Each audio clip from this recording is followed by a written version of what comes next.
So I have here with me today on Unconventional Living is Marnia Robinson, who is the author of Cupid's Poison Arrow.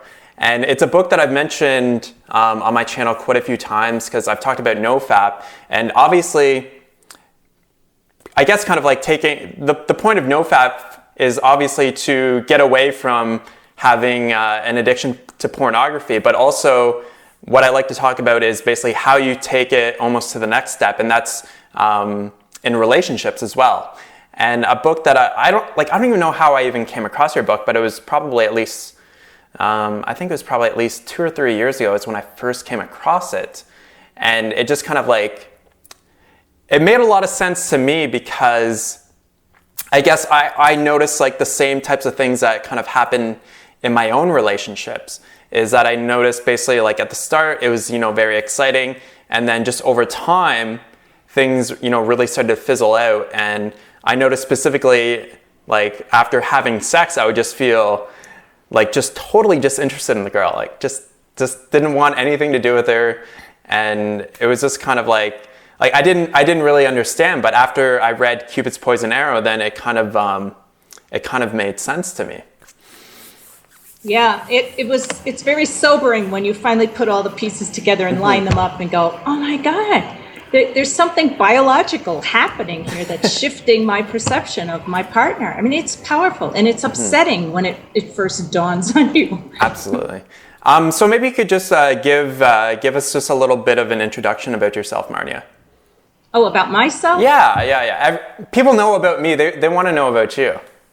Well, I'm a former lawyer who got interested in understanding why relationships were cratering, specifically my own relationships. Yeah. And I had read a lot of self-help books and tried all sorts of things. And finally, I stumbled upon a Taoist lovemaking book called Taoist Secrets of Love, Cultivating Male Sexual Energy. Yeah. Well, of course, as a woman, I had to read that book because it was written by men for men. So I wanted to know what you guys were telling each other. Right. And my jaw dropped. I mean, it was explaining, of course, in traditional Taoist terms, that losing too much semen could make men resentful toward their partners because they were taking away their, what the no-fappers call superpowers. And, and it was kind of like, my jaw dropped. But I gradually became desperate enough to try to talk partners into trying this. I would give them the book and say, hey, read this. Does this make sense to you? And they would often say, well, yeah, I do feel like that after sex. I just want to get away, or I need my space, or whatever. And I had seen that in lovers, but of course assigned it to everything else in the world except for orgasm. And at first, I thought the problem was just a problem for men, because that's what the Taoists teach, that it's all about semen, so women don't have semen, so they can't lose semen, so they're good to go. And slowly, I and a girlfriend began doing our own experiments, and we realized that it was affecting women too, and it wasn't really about semen loss. There may be some benefit to not losing too much semen, but the main issue seems to be right between our ears in the reward circuitry. Right. And if you intensely stimulate that part of the brain, it takes some time to return to homeostasis. Right. And those neurochemical events actually shift how we see the whole world, really, but especially they get projected onto a partner in a very nasty little biological trick that keeps us moving on to new partners. So you're doing these experiments with your friends, and then you started. How did you get into starting reuniting, and then also kind of like how you came to write Cupid's Poison Arrow as well?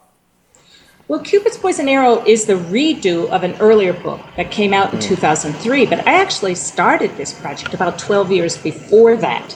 Okay. So in 1991, the shoe was dropping, and I was like, wow, people need to know this, because I don't know this at all. And yet it's real, it's happening. And all the good liberal sex education attitudes that I had up to that point, it was turning out were wrong. Our biggest problem with sex wasn't repression, it was ignorance. Right. So I just started writing a book, and it went through many different drafts. And finally, I met my husband, and he experimented with me. He saw amazing benefits from this practice.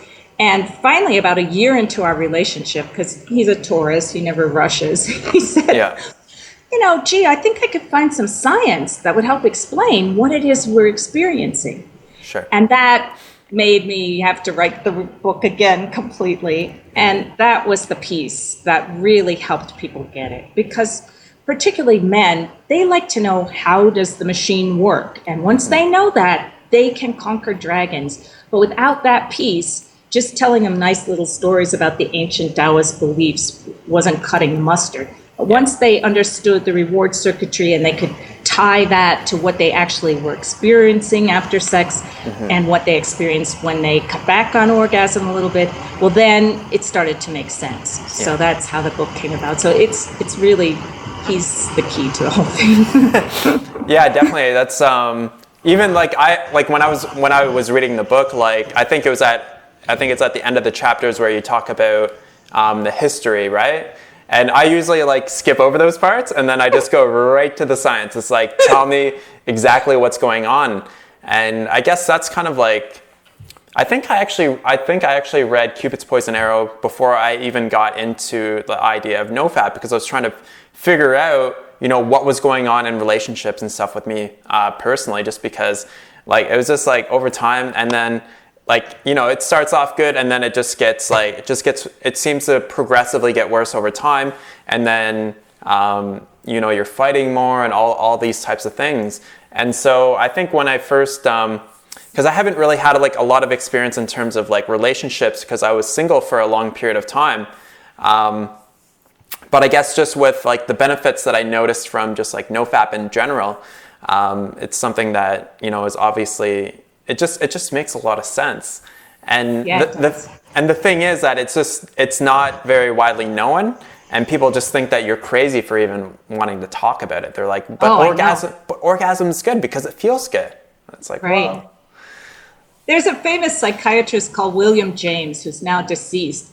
And he said, if feel good was the only thing we had to worry about, then getting drunk and staying drunk would be a supreme state of mind. Yeah. So obviously there's more to it. And I think it's not about whether orgasm is good or bad. It's more about understanding the importance of balance in that primitive part of the brain and how it colors our whole perception of the world and of our partners. Sure.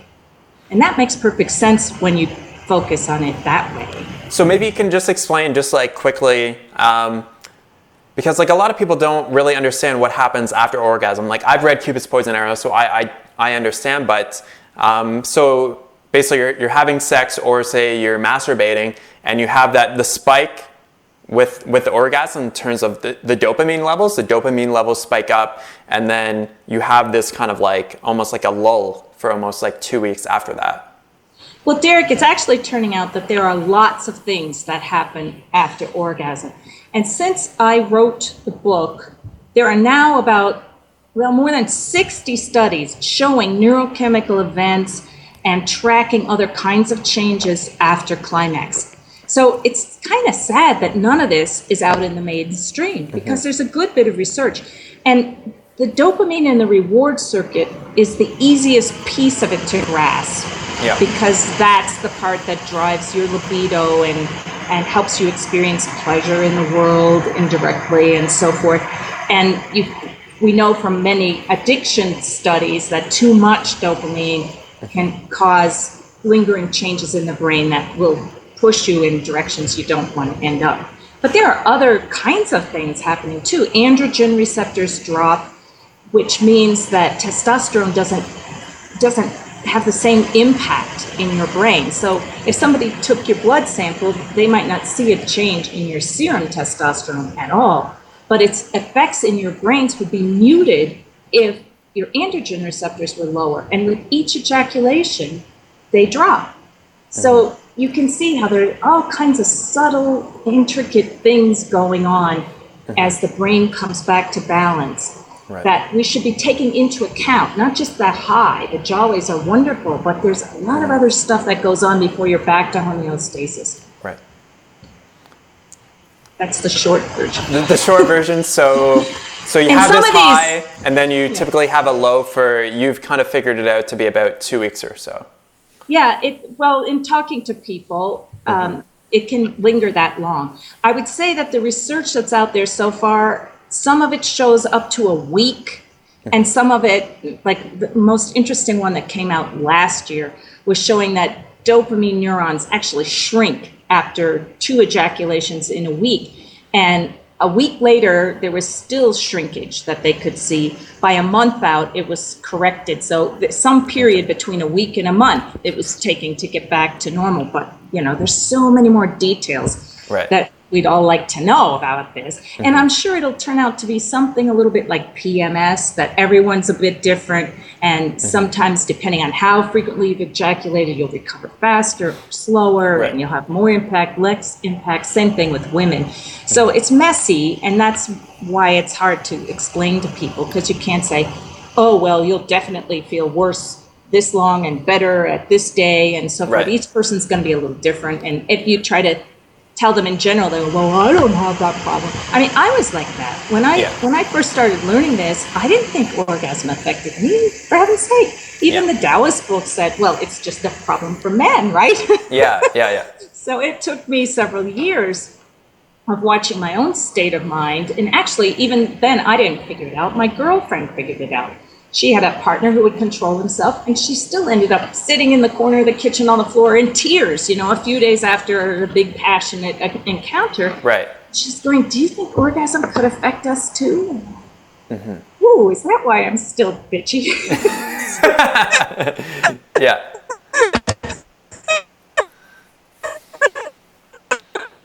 So it's a lot to learn here. And I just say it about women who may be skeptical about this, it's worth making an experiment, because you may be amazed. And again, a couple of years ago, a woman decided to look at a group of twins, and she assumed that their problems after orgasm, if any, and it turned out 8% of them had problems where they knew they had tears and irritability after sex. They had actually figured it out. They were faster learners than I was. Yeah. And she discovered that this was going on, and she assumed it would correlate with bad marriages or bad childhoods, and it didn't at all. There was no psychological explanation, which means it was probably a biological explanation. Right. So we ladies have to watch out for this too. Yeah, that's interesting, because when I first started dating Hannah, I never really, I've never pushed no fap on her at all. I've just told her kind of about my experiences, and she's watched some of my videos, and she said the exact same thing. She's like, well, I don't think that I have a problem with it, but I was just like, try going 30 days without masturbating. And she's like, and so she tried it, and she found it very difficult to do. I forget how many days she lasted, but she's just like, wow, that was actually a lot more difficult than I actually thought. And that's one thing that I think is really, it's really important, is that you do have to kind of experiment with yourself to see whether or not it is going to be an issue in your life. Because I remember when I first started trying to do nofap 2 or 3 years ago, trying to go 2 days or 3 days was just it just wasn't happening, right? And now it's maybe I will every once in a while, but it's not something, it has to happen every single day or every other day or anything like that. I can go weeks and not even really even think about it. So yeah, that's a big thing that I talk about, is obviously experimentation. So I know that there's there might be, say, couples, for example, that are watching my channel, and would you have any kind of suggestions for them if they're kind of interested in getting into kind of having a more kind of bonding, you talked about, a bonding based relationship, or Carezza style sex? Is there anything that, because I know you also say that it's something that you want to kind of do at the start of a relationship, as opposed to trying to introduce it kind of later on. Is there anything that maybe you can just kind of suggest for people to try to?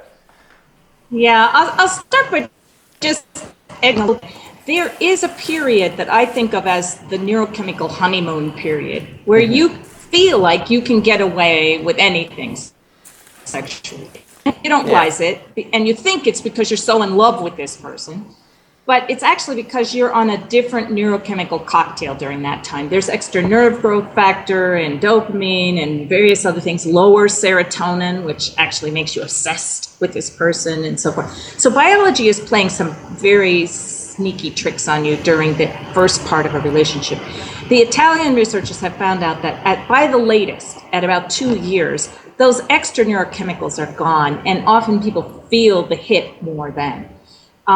I always think it's easier if you can start very gently with the relationship, not have goal-driven sex, and emphasize what I call bonding behaviors, but few of us will do it that way. So I just wanted to tell you that you're up against some very powerful biology if you try to do carezza at the beginning. Right. But it can be absolutely delicious because you get all kinds of extra tingles when you're doing it. One of the key ideas in my book is that there are specific attachment cues that lovers can learn to give each other that work with a very primitive part of the brain. This part of the brain developed before we knew how to talk or negotiate or learn each other's love styles or any of that stuff. It's really old. And the neurochemistry behind it is based on what keeps mammal caregivers with their infants. It's what gives us pleasure from closeness. And those are the things that lovers need to emphasize. And of course, these things help with conventional sex too, but you're going to have to put up with some of that neurochemical up and down. And if you're cutting out the climaxes, then it becomes even more important to have these kinds of daily affectionate activities. And to just help you remember them easily, the men on my website call it naked cuddling.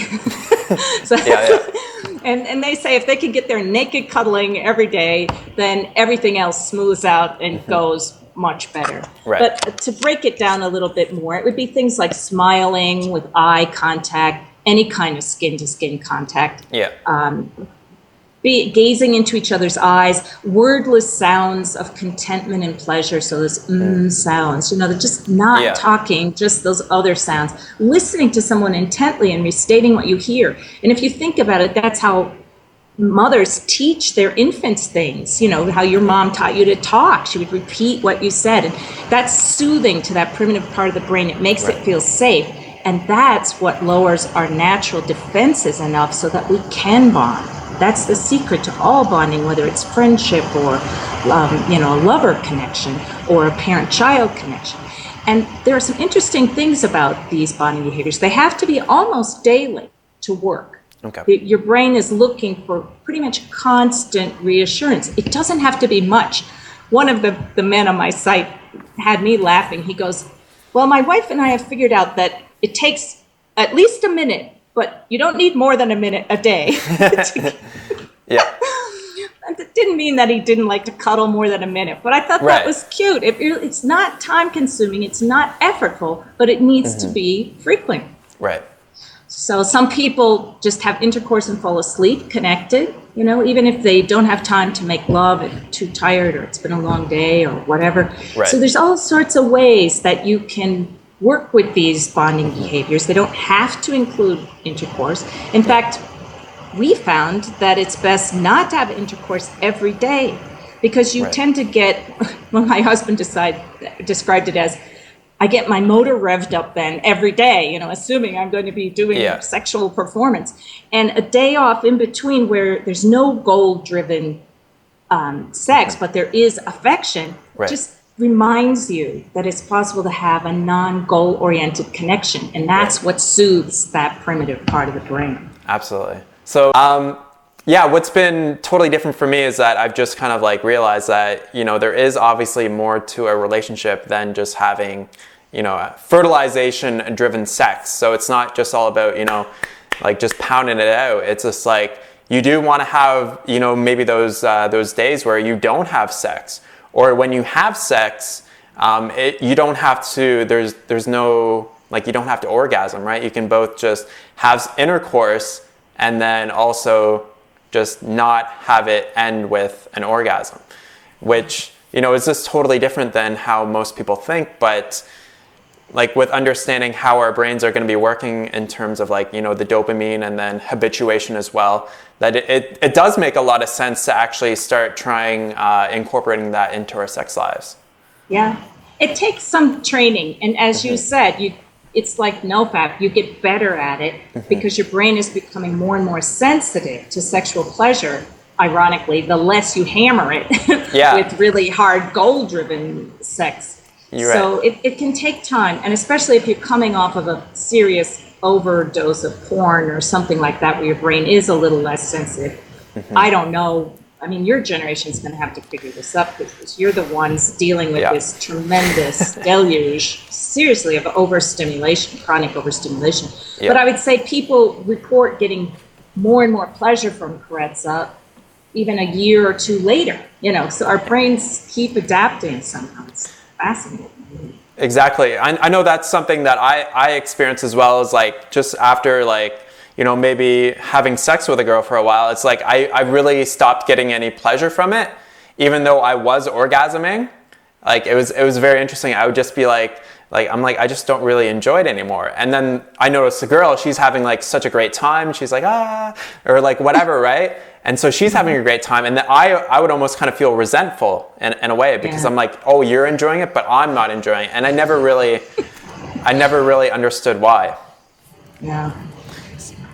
It's a mystery, but I think we have some of the clues now. Yeah, I mean, Cupid's poison arrow definitely kind of shines a light on something that is really important to talk about.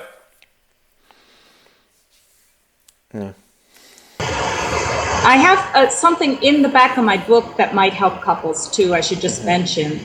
Sure. I found that with me, I almost needed some structure because I don't like rules. I'm a free spirit. Sure. So I always would end up going over the edge into orgasm or pushing my partner too close to the edge or whatever. So I came up with some activities to do for 3 weeks that let couples have a playful exchange that's not goal-driven, just so they can have a few fences around them while they're getting, like training wheels, while they're getting the hang of this. But there's no magic to what's in the back of the book. You could come up with your own, design any kind of bonding behaviors based on those principles I just talked about. Right, but it's almost kind of like a menu, and you can just kind of like choose from it. It's like, all right, so what do we want to do tonight? Do we want to do exchange number 1 or exchange number 10 or like whatever you want. So I think obviously like picking up the book and checking it out. If it's something that like people have kind of like noticed in their life, it's like, why am I always having these conflicting relationships, and it can happen maybe like after a year or 2 years, or there's not really like a specific amount of time, but I think you also mentioned that it's usually maybe around 4 or 5 years that it kind of like everything just kind of drops off, it seems. Well, 2 years is what the Italians have found. Yeah, that by 2 years out, you don't have that extra neurochemistry boosting your jollies. So you better know how to sustain your relationship by then, because otherwise you'll be feeling a bigger drop off after climax. And so what do people notice then? Like, what are the differences that notice? So, like, say people are just having normal kind of like fertilization-driven sex, and they move towards more bonding-based sex, more bonding-based activities. Like, what is the different? What do they notice? Like, what are the positive benefits? Well, I thought you might ask that, so I actually asked Okay, cool. a couple men on the forum what they notice, because I have on the forum on my website something called Carezza Corner, and one of the pages I have there is what do men say about this experience. There's one for women too. What do women say about it? So it's just really interesting to me to hear what other people's experiences are. So the short version here is, I would say, more attraction between partners. For a man, there's often a feeling of, I can't get enough of you, when he's withholding his orgasm. Is there anything more than a woman loves more than an affectionate attention of her man, he says. And this usually translates into more frequent sex. And you'll often hear that from the men on my forum. what's good about this practice is we have sex more often. Right. Because that's really important to well-being, and they know that. And I almost like that men just refuse to give up on sex. They're just like, this is important, this is important. Yeah. And even when their partner is shutting down, it turns out there are reasons their partners are shutting down, but the men are right that this is a very important source of well-being, and couples need to work until they get it working so that they can sustain having regular intercourse and particularly daily affection. Because there's nothing more painful than having your intimate relationship get alienated and just feel awful. It's because you're under the same roof with this person. It's miserable if it's not working. Absolutely. So more frequent sex is one of the biggest things.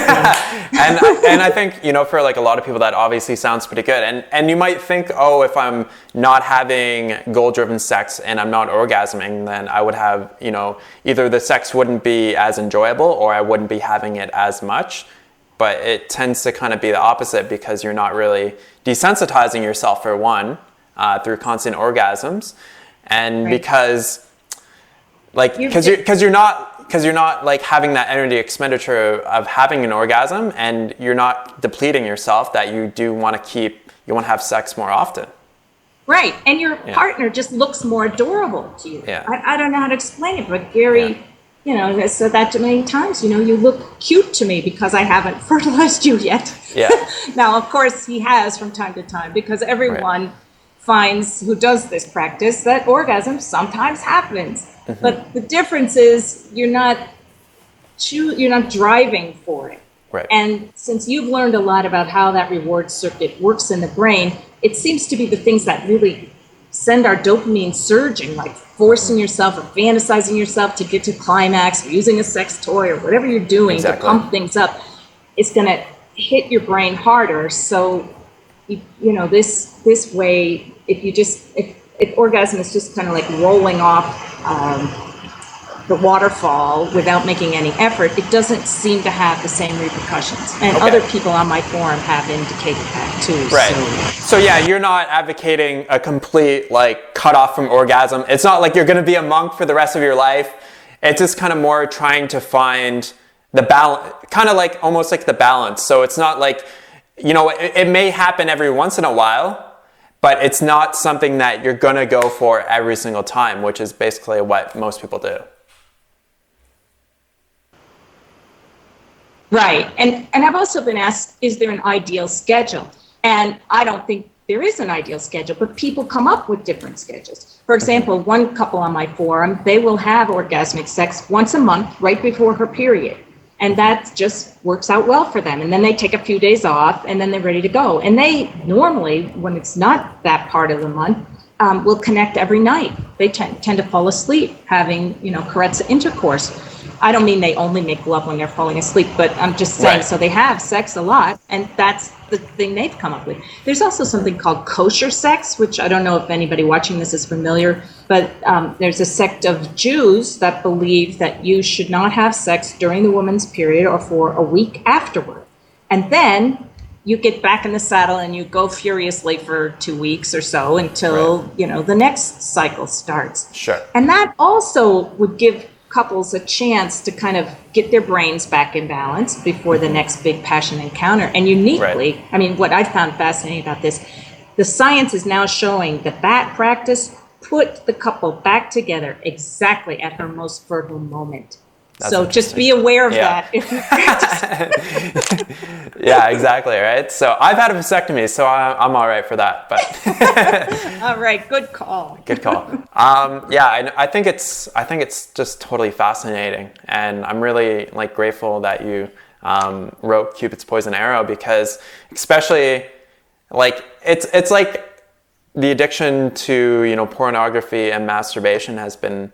Even since, because I'm 28 now, I didn't have high-speed internet really until, maybe I was 17 or 18. So, because we're I know Seth and I were getting a lot of guys who are, very, very young, having these really kind of bad addictions. And so it's totally different from your generation. Because you would have only had pornography, say in magazines, right? Like guys would have it in magazines, or maybe they might have a video, like the scarce video, right? Like just. Right. So yeah, are you noticing more younger people coming on the forums, or? Well, I've now made my forum not a porn recovery forum. So, but on YBOP, certainly the age is dropping. Of all the forums we monitor for porn recovery, it's really, really scary. And it just shouldn't be happening, because the science out there about the adolescent brain, that's established. It's just nobody has the balls to apply it to pornography and say, look, pornography is dangerous for these same reasons that we need to be concerned about teenage drinking and various other things. That teenage brain is very delicate. It is. So it's really discouraging to see the kind of damage being done just because people don't have the courage. The scientists who should be hollering about this are not saying anything because they don't want to be accused of being sex negative. It's like, God, we have 30% ED rates in young men now. How sex negative can it get? Yeah, that's a huge thing, absolutely. Because I've read. So what Marnia referred to earlier is YBOP is Your Brain on Porn. So that's a whole other website with Gary Wilson, right? Is Gary? Yes. Gary isn't your husband? No. Yes, he is. He is, really? Oh my God, really? I had no idea. Yeah, well, we usually don't. Yeah. Oh my God, I did not even know that. Yeah. So another great book, obviously, is Gary has put together a great book talking about this, and Gary is a really, really smart guy. And is he a neurophysicist? I think. No, he was a physiology teacher for many years. Okay. But he's just a natural detective. He just loves pouring through medical abstracts and figuring it all out. And so. I did not know that. That's so. That just blew my mind right there. I was like, no way. So yeah. But I have a question for you. Yeah. What do you think is the best way for somebody who's interested in playing around with Carezza to persuade their partner to give it a try? Because people ask me that all the time, and it's a tough one. Do you have any thoughts? What I've done is, so for Hannah, I just bought her the book, and I was like, check out this book. So I just, not Your Brain on Porn, Cupid's Poison Arrow. I just bought it, and then it's like, here you go. Because I think that's the best, rather than me trying to explain it to her. You even mentioned that in the book, is that I think the best way, if you have a partner, is to let them read Cupid's Poison Arrow, because then they can read it and you explain Project all their anger onto the book and not onto you. Exactly, right?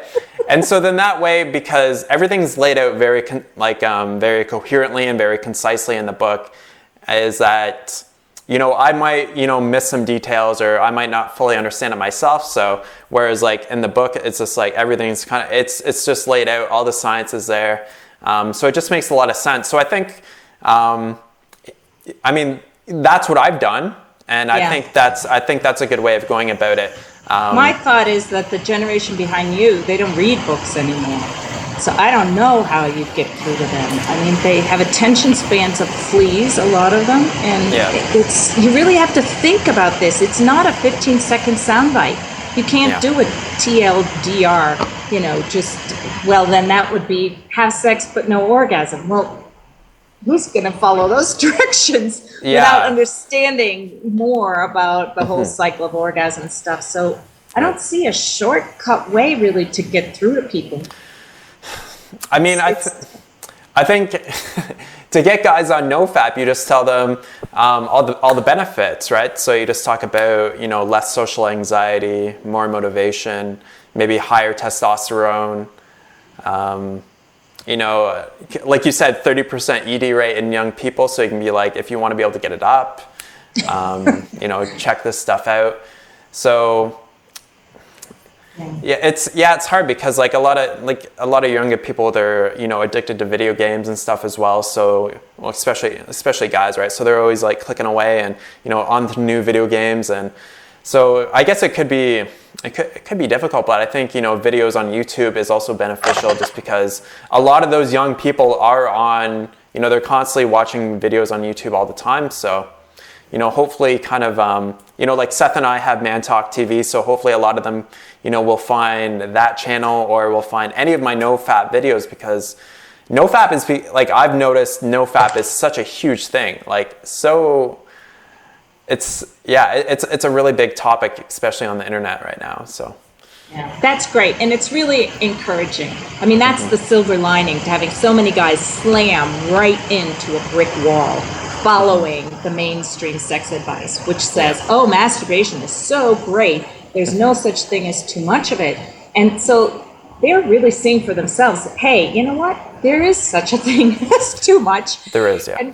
And once they see that they're better off not slamming into that wall, then they're open, they have to rethink a lot of things about male sexuality. And so that's good. That's the good thing about watching this terrible train wreck. Yeah, exactly. But yeah, there's, I think, people who need to find it will definitely find it. So, and some people will just kind of close their mind off to things. And, I talk about like a lot of different stuff. Like I talk about, primarily, like I talk about food and eating like a plant-based diet, and most people are just totally, shut off from that. And then I talk about NoFap as well, and then they're just like totally shut off from that. So, I mean, Cupid's poison arrow will fit right in there. Yeah, exactly, right. Also, just something that I get asked, or something that I hear about a lot, is that apparently there's one study where it shows that if guys masturbate, then they're going to reduce their risk of prostate cancer. Have you heard about that kind of excuse to masturbate all the time? Oh my God, and it's blown way out of proportion, because there have been many studies looking at that particular issue, and many have shown the opposite or very inconclusive results. And then this one found, I think, masturbation during a certain age. And it was based on, it wasn't a prospective study where they said, okay, this group, you masturbate more, you masturbate less, we'll see where you are at the finish line. It was the opposite of that.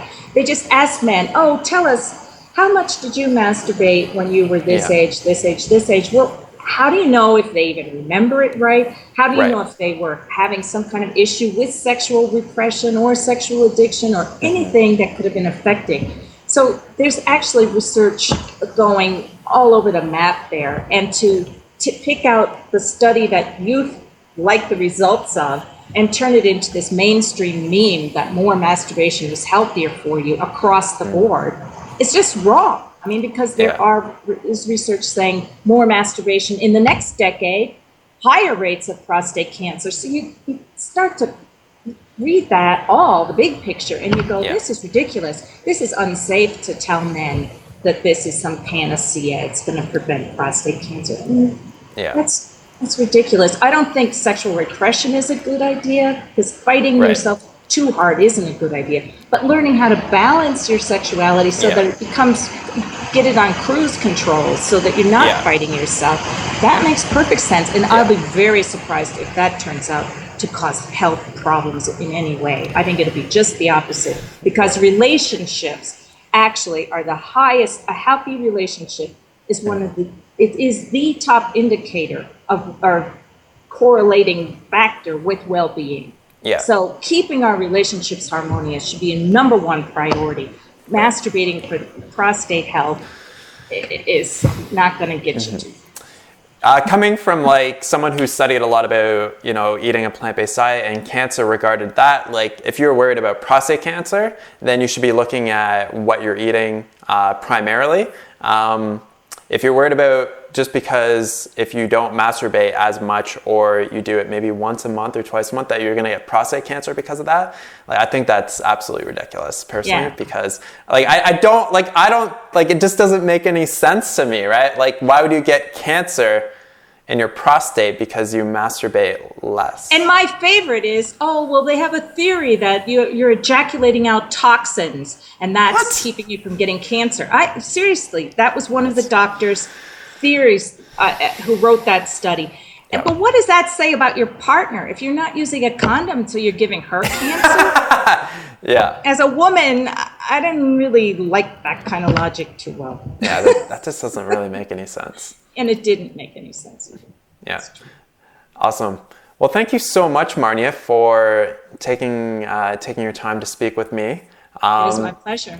And where can people, where can people find you on the internet? So where is your form? It's reuniting. Info, like information. Okay, I'll definitely put that down below so people can check that out. Okay. And I might give you a link to a trailer for a movie that was done in Europe by about a book called Slow Sex by a woman named Diana Richardson. And it's couples talking about this practice. She called it Tantra, but it's a very gentle form. And it's just pretty much what Carezza is.